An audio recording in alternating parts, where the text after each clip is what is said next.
अजय सिंह अपने छोटे भाई अजीत सिंह को बहुत चाहता था। उसे अपने भाई पर गर्व था, मगर अजय की पली अजीत सिंह को उतना पसंद नहीं करती थी। उसका विचार था कि अजीत सिंह को खेती के काम में अजय सिंह की सहायता करनी चाहिए। वह सोचती कि सारा काम उसके पति को ही क्यों करना पड़े। एक दिन अजीत सिंह लौटकर घर आया और भाभी से खाना मांगने लगा। उसकी भाभी ने चिल्लाकर कहा, रसोई में जाकर निकाल क्यों नहीं लेते? तुम्हारे सारे काम मैं ही क्यों कहूं? अजीत सिंह ने कुछ जवाब नहीं दिया।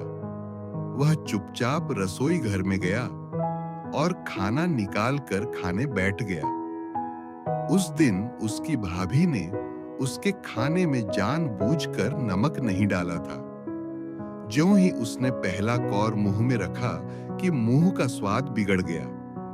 अजीत सिंह ने पूछा, भाभी, आज आप खाने में नमक डालना भूल गई हैं क्या? नमक खत्म हो गया है और मैं तुम्हारी रसोइया नहीं हूं। अगर तुम्हें नमक डला हुआ सुस्वादु खाना चाहिए तो सांभर की राजकुमारी से शादी क्यों नहीं कर लेते? भाभी ने जल भूनकर जवाब दिया। अजीत सिंह ने कहा, अच्छी बात है, मैं ऐसा ही करने जा रहा हूं। मैं सौगंध लेता हूं कि सांभर को राजकुमारी से शादी करने के बाद ही घर लौटूंगा। अजीत सिंह सांभर राज्य में पहुंचा। वहां राजमहल में पहुंचकर उसने राजा से निवेदन किया, महाराज, मैं आपके दरबार में नौकरी मांगने आया हूं। राजा ने अजीत सिंह की ओर देखा।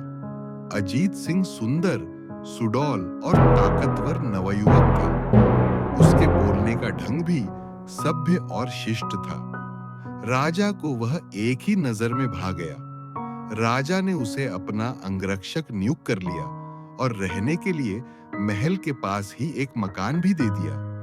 एक दिन राजा सैनिकों को साथ लेकर शिकार खेलने निकला। घोड़े पर सवार होकर वह इतनी तेजी से चला कि अजीत सिंह के अलावा और कोई भी उसका साथ न दे सका। राजा और अजीत तरह-तरह के जानवरों का पीछा करते हुए जंगल में बहुत दूर निकल गए। अब तक राजा बहुत थक गया था। वह सुस्ताने के लिए एक पेड़ के नीचे बैठ गया। थोड़ी ही देर में उसे नींद आ गई। अजीत सिंह तलवार म्यान से निकालकर राजा की पहरेदारी करने लगा। अचानक सामने की झाड़ियों से एक वाघ निकला। राजा की नींद खुल गई। वह उठकर बैठ रहा था कि बाघ उसकी ओर छलांग लगा दो, मगर अजीत सिंह बला की फुर्ती से झपटा और बाघ से भिड़ गया। थोड़ी देर की भयानक लड़ाई के बाद अजीत सिंह ने बाघ को मार गिराया, लेकिन उसके मरते ही स्वयं भी बेहोश होकर जमीन पर गिर पड़ा। कई दिन तक अजीत सिंह की हालत में कोई सुधार नहीं हुआ। लोग यह सोचने लगे कि वह बचेगा नहीं।